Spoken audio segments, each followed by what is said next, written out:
તારે હવે શું કરવાનું છે? તો કે બસ આ જોગાનું જોગ જો માત્ર આટલું કરવાથી તમે મને આટલું બધું ફળ આપી દેતા હો, તો હવે મારે તમારી ભક્તિ કરવી છે. ભગવાન કે જા, કાંઈ વાંધો નહીં, હું તને રાજા બનાવું છું.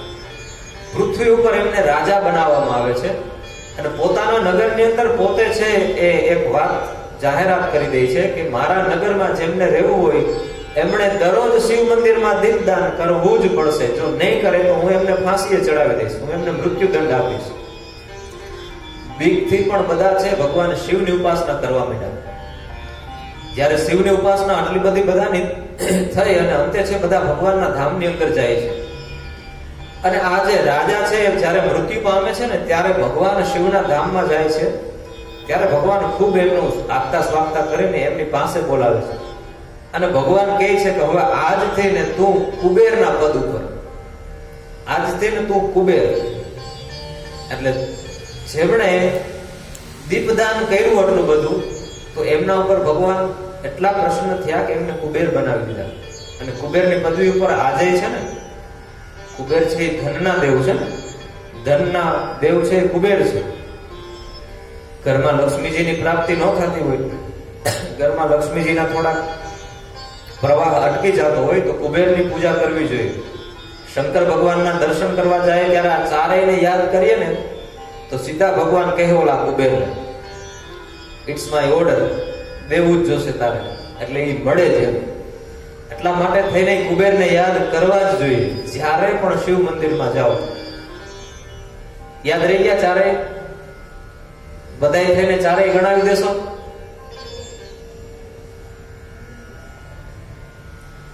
બધાય થઈને ચારેય નામ ગણાવી દો.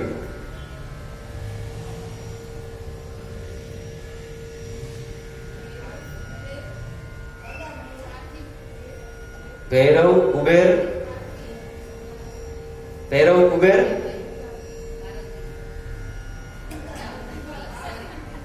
ગંગા, ચોથા ભૈરવ, કુબેર, ગંગા.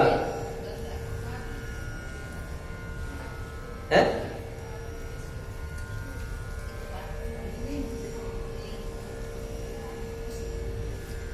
કેવું નથી. હવે જોતું હોય તો યાદ કરજો, યુટ્યુબ ખોલજો. કાલે ચોથી વસ્તુ જોતી હોય ને તો યુટ્યુબ ખોલજો. આ ચારેયની પૂજા કરવાથી ભગવાન છે ખૂબ જ પ્રસન્ન થાય છે. ચોથા ગોતજો. જેમ નગરોની અંદર કાશી નગરી પવિત્ર છે, એમ જ દેવો અને દેવોની શક્તિની અંદર જેમ દેવીઓની અંદર માં શક્તિ જેમ પ્રધાન છે, એમ જ શિવલિંગોની અંદર પાર્થિવ શિવલિંગ છે એ સૌથી પ્રધાન છે, એવું અહીંયા કીધું છે. જ્યારે સત્યયુગ હોય ત્યારે રત્નમાંથી બનાવીને શિવલિંગની પૂજા કરવી જોઈએ.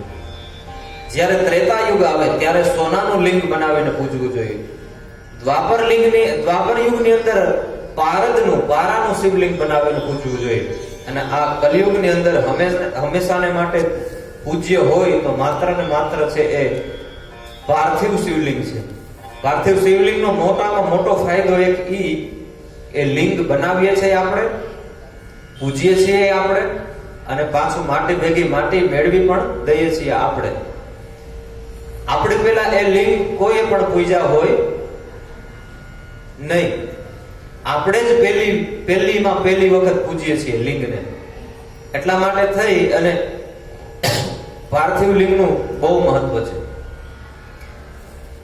શિવપુરાણની અંદર અહીંયા એવું બતાવ્યું છે કે પાર્થિવ લિંગની જેમને પૂજા કરવી હોય એમને વૈદિક પૂજા કેવી રીતે કરવી, તો એમના દરેક મંત્રો સહ છે. પહેલી વિદ્યેશ્વરી સંહિતાનો 20મો અધ્યાય, એમાં ભગવાન કૃપા કરે તો ક્યારેક વાંચજો, મજા આવશે. વેદની દ્રષ્ટિએ કેવી રીતના ભગવાનની પૂજા કરવી એ બધું એમાં લખ્યું છે. પછી એવું લખ્યું છે કે જેમણે વિદ્યાની પ્રાપ્તિ કરવી હોય, જે વિદ્યાર્થીઓ અભ્યાસ કરતા હોય, વિદ્યા પ્રાપ્તિ કરવા માટે 1000 પાર્થિવ શિવલિંગ બનાવી, માટીના 1000 લિંગ બનાવીને પૂજવા જોઈએ. જેમને ધનની પ્રાપ્તિ કરવી હોય, પૈસા જોતા હોય, તો એમણે 500 ભારતના શિવલિંગ બનાવી અને એમની પૂજા કરવી જોઈએ. જેમના ઘરે સંતાન ન હોય દીકરાની પ્રાપ્તિ કરવી હોય એમને 1500 શિવલિંગ માટીમાંથી બનાવી અને પાર્થિવ લિંગને પૂજવા જોઈએ. આ દેશમાં તો ઘણી વખત જોવા મળે છે કે આપણા ઓલા બધા કે છે કોર્ટના કેસ હાલે છે ને આ છે ને તે છે. આ બધા બંધનમાંથી મુક્ત થવું હોય તો એમને 200 1500 1500 પાર્થિવ શિવલિંગ બનાવીને પૂજવી જોઈએ.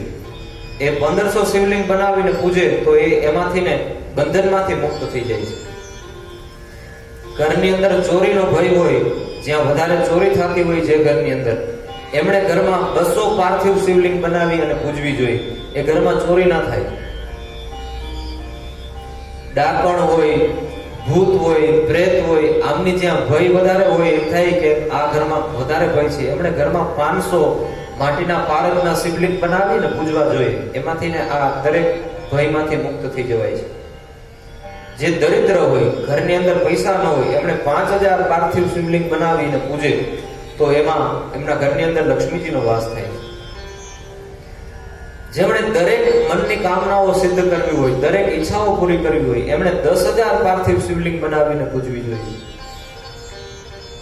જેમને પૃથ્વીની પ્રાપ્તિ કરવી હોય, ઘરના મકાન ન થતા હોય, ઘરના મકાન કરવા હોય તો એમણે 1000 શિવલિંગ પાર્થિવ શિવલિંગ બનાવીને પૂજવા જોઈએ.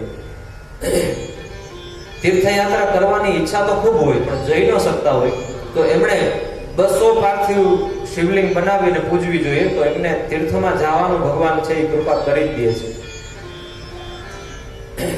કોઈની ઉપર દયા કરવી હોય તો એ દયા કરવા માટે થઈ અને 3000 પાર્થિવ શિવલિંગ બનાવીને પૂજવી જોઈએ. જેમને મોક્ષની પ્રાપ્તિ કરવી હોય, પાછું આ પૃથ્વી ઉપર જન્મ જ ન લેવો હોય તો એમણે 1 કરોડ પાર્થિવ શિવલિંગ બનાવી અને પૂજવી જોઈએ.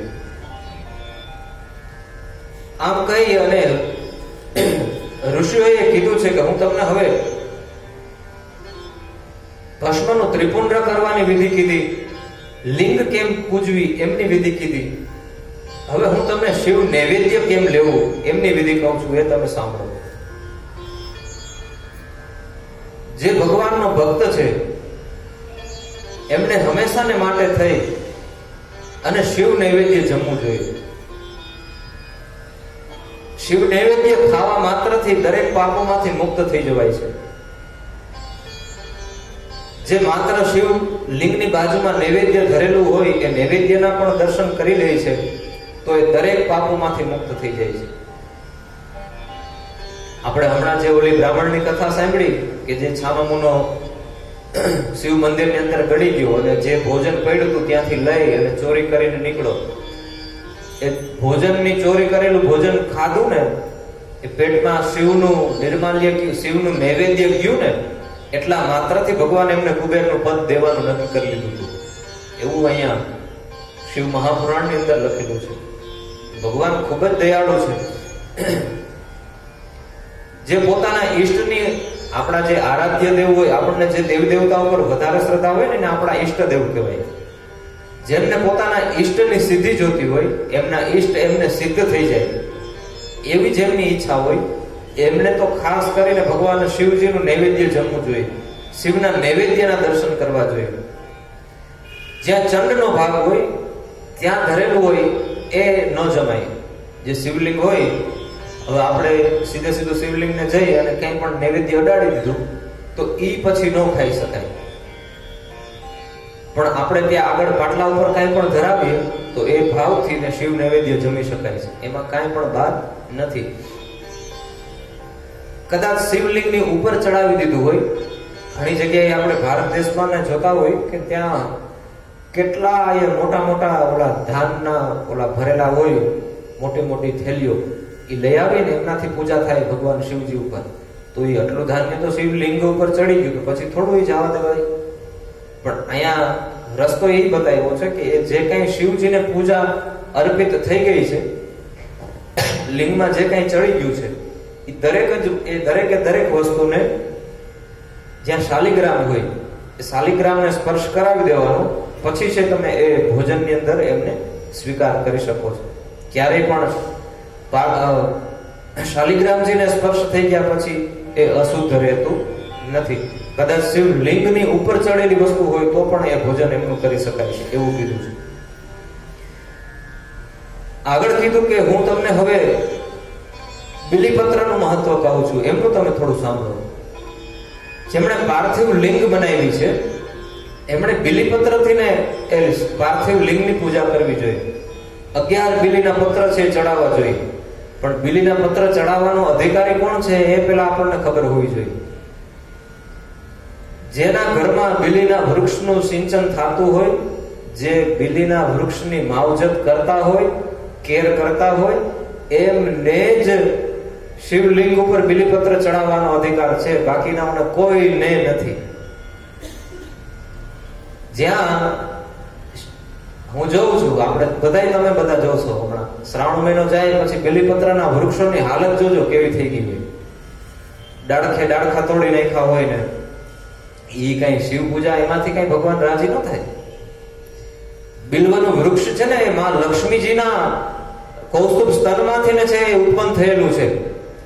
એની પણ આખી કથા છે. એક વખત ભગવાન નારાયણ અને લક્ષ્મીજી છે એ બે જણાની વચ્ચે ઝઘડો થાય છે. આજનો જે વોટ્સએપમાં પ્રસાદ છે એ આ થોડોક છે, તો ઝઘડો તો ન કહેવાય એને, ખાલી પૃથ્વી લોક ઉપર આપણા દરેક ઉપર કૃપા કરવી હતી એટલા માટે થઈને એ લીલા કરી છે માત્ર. બે જણાની વચ્ચે ઝઘડો થાય છે એટલે લક્ષ્મીજી કહે છે કે મેં માયકે ચલી જાઉંગી તુમ દેખતે રહીગી. એ તો ભગવાન કે સારું, જેટલા દી ન્યારી એટલા દી મને શાંતિ. બેનો એમ કે ને મારે જાવું છે, એટલે ઘરવાળા ખૂબ રાજી થાય, ખૂબ આશીર્વાદ દે. હા, 10 દિનની શાંતિ, 20 દિવસની શાંતિ. એ તો અહીંયા તો દેવની કૃપા છે, કઈ એવું કઈ નથી ચકુલા કોણ બનાવે. હોટલો ક્યાં ઓછી છે, ગમે ત્યાં જમી આવે. ઘરમાંથી ને શાંતિ થાય ને એટલે પુરુષો રાજી થાય, એટલી ખબર પડે મને. એટલે લક્ષ્મીજી કે માયકે જાઉં છું, ભગવાન કે દેવી રાજી ખુશીથી જાઓ, વાંધો નથી, કે હું પાછી નહીં આવું જ્યાં સુધી તમે તેડવા નહીં આવો ત્યાં સુધી. ભગવાન કે કઈ વાંધો નહીં, હું એ રાહ જોઉં છું, તમે થોડાક હું આમ થોડોક હૃષ્ટપૃષ્ટ થઈ જાઉં, એટલે તમે તમારે જાઓ. દેવી જાય છે, ખરેખર બને છે એવું, ભગવાન નારાયણ તેડવા જ નથી જતા, કેટલોય ટાઈમ એમનો ભયો જાય છે. લક્ષ્મીજીને થાય છે કે આ આવવાના નથી, તો હવે મારે જવું નથી જ્યાં સુધી તેડવા ના આવે ત્યાં સુધી. ઓલી વાત વટે ભરાઈ ગઈ ને, આપણે કહીએ ને વાત વટે ભરાણી. નારદજી ગયા માં લક્ષ્મીજી પાસે, માં આ તમે ભગવાન શિવની ઉપાસના કરો એટલે નારાયણ છે એ તમારા ઉપર પ્રસન્ન થઈ જશે. તો કે હા વાંધો નહીં, હું ભગવાન શિવની ઉપાસના કરું છું. લક્ષ્મીજીએ ખૂબ ઉપાસના કરી, ભગવાન શિવ પ્રસન્ન જ ન થયા.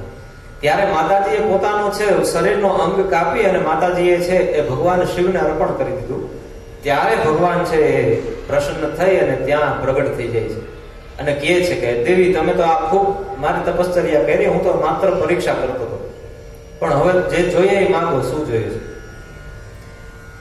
ત્યારે લક્ષ્મીજી કે બસ કાંઈ નહીં, નારાયણને પાછી હું ચરણોની સેવામાં લાગી જાઉં, એ જ જોઈએ, બીજું શું જોઈએ? તો એ તો તમે જાશો, તમે તો નારાયણના જ છો, લક્ષ્મી વગરના તો નારાયણ પણ અધૂરા છે, પણ તમે મારી આટલી તપશ્ચર્યા કરી છે ને એટલે હું તમારા ઉપર પ્રસન્ન છું, માંગો. એટલે માં લક્ષ્મીજી પૂછે છે કે આ તમારા ભેગું ટ્રી તમે લઈને આવ્યા છો, વૃક્ષ, એ શું છે? તો કે આ છે શ્રી વૃક્ષ. શ્રી વૃક્ષ એટલે કે બિલીનું વૃક્ષ. જ્યારે ભગવાન મહાદેવ એમને લઈને આવ્યા ને ત્યારે એમનું નામ હતું શ્રી વૃક્ષ. કલિયુગની અંદર મહાદેવે કીધું કે આ વૃક્ષનું નામ છે બિલ્વ વૃક્ષ પડશે, અને જે આ વૃક્ષની પૂજા કરશે એમના ઉપર લક્ષ્મીજી છે એ વાસ કરશે, લક્ષ્મીજી એના ઘરમાં વાસ કરશે. એટલે લક્ષ્મીજીએ કીધું કે મહાદેવ તમે આટલું બધું મને આપ્યું છે, તો મારે પણ એક વરદાન ભક્તોને, તમારા ભક્તોને આપવું છે. તો શિવજી કે ચોક્કસ તેને આપો. એટલે માં લક્ષ્મી એવું કહે છે, ભગવાન તમે એમ કીધું કે આ વૃક્ષની જે પૂજા કરશે એને લક્ષ્મીજી વરસે, પણ હું એવું વરદાન આપું છું કે આ વૃક્ષના પત્ર દ્વારા જે તમારી પૂજા કરશે એમના ઉપર મહાલક્ષ્મી કૃપા કરશે. એટલે એમના મહાલક્ષ્મી, જ્યાં લક્ષ્મીજીની કૃપા થાય ને તો એ ધનના ભંડારો છે ખૂટે નહીં, પણ જ્યાં મહાલક્ષ્મીની કૃપા થાય તો કુબેરના ભંડારો પણ ટૂંકા પડે, એટલી જાહો જલાલી પ્રાપ્ત થઈ જાય છે. પણ કોને? કે જે બિલ્વ વૃક્ષની માવજત કરતા હોય એમને. બિલીના વૃક્ષને અવડું નાનું બિલીપત્ર થયું હોય ને તો તોડી લે, પછી ડાળખી કાપી જાય એમને આખી આખી, અને ઓલા તૂટેલા બિલીપત્ર ને ગંધારા ન ધોયેલા બધા ઢગલો કરીને કોથળો 1 લાખ બિલીપત્ર ચડાવવા છે કે આ શ્રાવણ મહિનામાં કોથળામાં ભરીને જઈને સીધો કોથળો ઠલવે મહાદેવ ઉપર. મહાદેવ ઈ શિવ ભક્તિ નથી કાંઈ. બિલીપત્ર ને પેલા તો બિલ્વ વૃક્ષની કાળજી રાખવી જોઈએ. જે ઘરની અંદર એક નાનકડું એવડું બિલીનું વૃક્ષ હોય ને તો એ ઘરમાં કોઈ દી સાપ ન નીકળે. પતિ પત્નીના ઘરમાં કજિયા થતા હોય ને તો ઘરમાં કજિયા બંધ થઈ જાય, ઘરમાં એક બિલ્વ વૃક્ષ હોય તો. ઘરની અંદર ખરાબ વાતાવરણ કાંઈ હોય, કોકની નજર હોય ને, બિલીનું વૃક્ષ ઘરમાં હોય ને તો નજર વહી જાય ઘરમાંથી. આજનો સત્સંગ છે એ જ્ઞાનનો છે ને વિજ્ઞાનનો છે. એ આજનો સત્સંગ બધો સાંભળજો થોડો.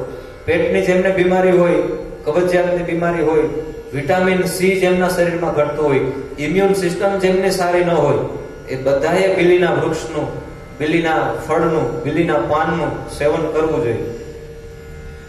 મારો તો જાત અનુભવ કહું, મને જ્યારે મોઢું આવી જાય ત્યારે હું અહીંયાથી એક બિલીનું પત્ર લઈ એને 3 પાનને જુદા કરી 3 પાન ધોઈ મોઢામાં થોડીક વાર ચાવી લઉં એટલે મને તરત બપોર ન થાય તો મારું મોઢું આવી ગયું હોય એ બધું રેડી થઈ જાય. 40-45 ડિગ્રીની ગરમીની અંદર તમે બિલીના ફળનું એક જ્યુસ બનાવીને પીને તમે જાઓ, 40-45 ડિગ્રી ગરમીમાં તમને ગરમીની અસર નહીં થાય, એટલું ઠંડુ હોય છે. એટલા માટે થઈને બિલ્વના વૃક્ષનું ખૂબ મહત્વ છે. પણ બિલ્વના વૃક્ષની માવજત જે કરતા હોય, જેમના ઘરમાં બિલ્વનું વૃક્ષ હોય એમને જ બિલીની પૂજા કરવાનો, બિલીથી પૂજા કરવાનો અધિકાર છે. બાકી અન્ય કોઈને અધિકાર નથી. મેં હમણાં વાવ્યા છે આપણે અરુષા ગિરી બાપુની કથામાં, હું જે દિવસે ગયો તે દિવસે બાપુએ બિલ્વનું મહત્વ બહુ કીધું હતું.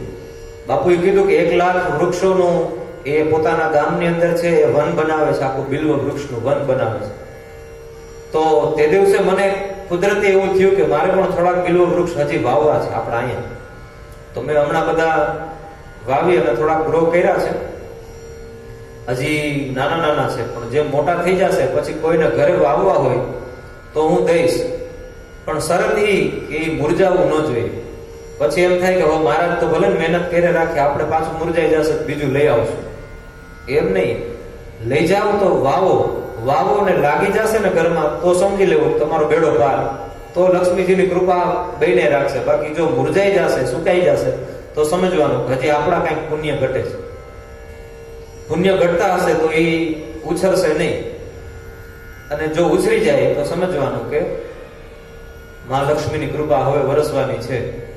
35 થી 40 વાવ્યા, એમાંથી લગભગ 30 જેટલા લાગી ગયા. એટલે ભગવાન બસ આવી કૃપા રાખે તો હજી થોડાક વાવશું કે મોસીની અંદર માં લક્ષ્મીજીની ખૂબ કૃપા વરસે રાખે. બધા આપણા હિન્દુ ભાઈઓ ના ઘરની અંદર માં ભગવતી છે, ખૂબ કૃપા કરે. બસ એ ભાવથી આપણે બધે વાવશું.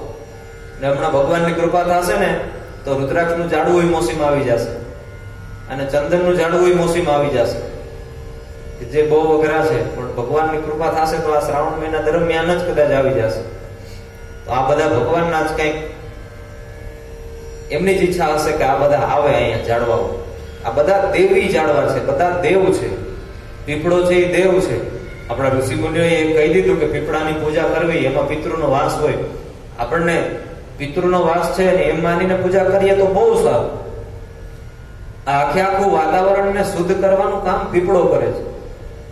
પીપળાના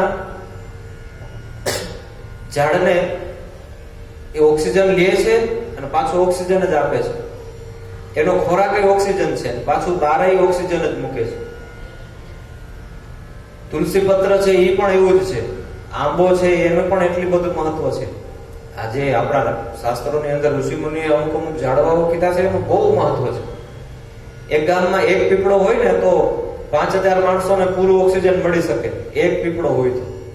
એટલે આપણા ઋષિમુનિએ કીધું કે પીપળાની પૂજા કરવાની, પીપળો કાપવાનો નહીં. પીપળો કાપો તો શું થાય? તો કે પિતૃદોષ થાય. પિતૃદોષને આપણને બીક બતાવીને પણ આપણે પીપળાને કાપીએ નહીં ને એને વૃદ્ધિ પામવા દઈએ, એ માટે થઈને એ બતાવેલી વસ્તુ છે. જેમને એટકી વધારે આવતી હોય ને એ પીપળાના પાન 2-3 ચાવીને ખાઈ જાય તો એમને એટકી બંધ થઈ જાય. જેમને 90 વર્ષની 100 વર્ષની ઉંમરે પણ હજી યુવાન જ એમની સ્કિન રાખવી હોય તો એમણે પીપળાના પાનને ઓલા પાણીમાં ગંગાજળમાં કે ઘસી અને એની પેસ્ટ બનાવીને લગાડવાની, તો એ ચામડી તમારી એવી ને એવી રહે, ક્યારેય પણ ઓલી શું કહેવાય કડકલીઓ ના પડે. આપણા ઋષિ મુનિઓ બધા આમનાથી જ સ્નાન કરતા હતા. 1000 વર્ષના હતા પણ કોઈક જોવે તો એમ થાય કે 18 વર્ષનો યુવાન બેઠો છે. ગૌમૂત્ર થઈને, ગાયના છાણ થઈને એમનાથી ને નાવું જોઈએ. જેમને જાજા ખીલ થતા હોય ને એ જ વાંધો, બાકી આમ જાજા ખીલ જેમને થતા હોય ને એ ખાલી નાય ને તો એમને ક્યારેય પાછા ખીલ ન થાય. એની સ્મેલ તો ન જ ગમે, વાત તો તમારે બધાયની સાચી છે, પણ ખરેખર નાવ તો એમનું પુણ્ય બહુ છે. સાક્ષાત લક્ષ્મીજીનો વાસ છે ગાયના છાણની અંદર. એ શરીર ઉપર સાક્ષાત લક્ષ્મીજી જ આવીને બેહે છે એવું માની લેવાનું. શરીર છે એની સ્કિન છે તમારે એવી ને એવી રહે. એટલે પીપળાના પણ આવા બહુ ઘણા મહત્વ છે અને બિલ્વના પણ એટલા જ બધા મહત્વ છે. જે વ્યક્તિ બિલ્વના વૃક્ષના મૂળની અંદર જઈ શિવલિંગ મૂકી અને પૂજા કરે તો ભગવાન શિવ છે એમના ઉપર દરેક કૃપાઓ કરે છે. જેમને ઈચ્છિત કંઈ પણ વસ્તુ જોતી હોય તો એ શિવલિંગની નીચે બિલ્વપત્રની નીચે બેસી અને પોતાના ઈષ્ટ મંત્રનો જપ કરે તો એમની એ ઈષ્ટ મંત્ર એમનો સિદ્ધ થઈ જાય છે. જે કાંઈ ઈચ્છા હોય, આજે કંઈક સારું કર્મ કરવા માટે થઈને નીકળ્યા, સવારમાં બિલીના વૃક્ષ પાસે જઈ બિલીના વૃક્ષની નીચે ઊભી અને આપણા ઈષ્ટને યાદ કરી અને જે કાર્ય કરવા માટે થઈને નીકળ્યા છે એ કાર્ય છે એ બિલ્વના વૃક્ષને સંભળાવી દેવાનું. કારણ કે બિલીનું વૃક્ષ છે ને એ સાક્ષાત મહાદેવનું રૂપ છે. એ કાર્ય તમે બિલ્વના વૃક્ષને સંભળાવી અને પછી નીકળો તો એ તમારું કાર્ય સફળ જ થઈ જાય. એમાં ક્યારેય નિષ્ફળતા મળે જ નહીં. કોઈ માણસનું મૃત્યુ થઈ જાય અને એની અંતિમ યાત્રા નીકળે અને જો બિલ્વના વૃક્ષ નીચેથી એની અંતિમ યાત્રા એક વખત નીકળી જાય તો એ માણસનો મોક્ષ થઈ જાય છે હંમેશાને માટે. અને પછી ક્યાંય પાછું ગમે એવો પાપી હોય તો પણ એમનો મોક્ષ થઈ જાય છે. મેં સ્મશાનમાં આ વસ્તુ જ્યારે મારા ધ્યાનમાં આવી ત્યારે મેં 5 આપણા સ્મશાનના ગેટ પાસે બે સાઈડ ગેટ પાસે જ મેં વાવ્યા હતા. આજ નહીં તો 10 વર્ષે તો મોટા થશે ને. આપણા બધા ભગવાન બધાને જાજુ આયુષ્ય દે પણ એક દિવસ મોસીમાં વસીએ છીએ બધાને જાવું તો ન્યા જ છે ભગવાન શિવના ધામમાં. આપણા અમરપટાવાળા તો કોઈ છે જ નહીં. તો મને એવો વિચાર આવ્યો કે બે જગ્યાએ લગાડી લો તો મોટા થાય તો એમ ગેટમાંથી જ બધાની અંતિમ યાત્રાઓ તો આવવાની છે અંદર, બધાના મોક્ષ થઈ જાય. તો ભગવાન કહે કે તું ડોડો ના થાય એમ મને કીધું. મેં વાવી આવ્યો હતો એ પછી હમણાં મંદિરનું ઓલું ત્યાંનું કામ આવેલું, ત્યાં પાણા નાખી દીધા.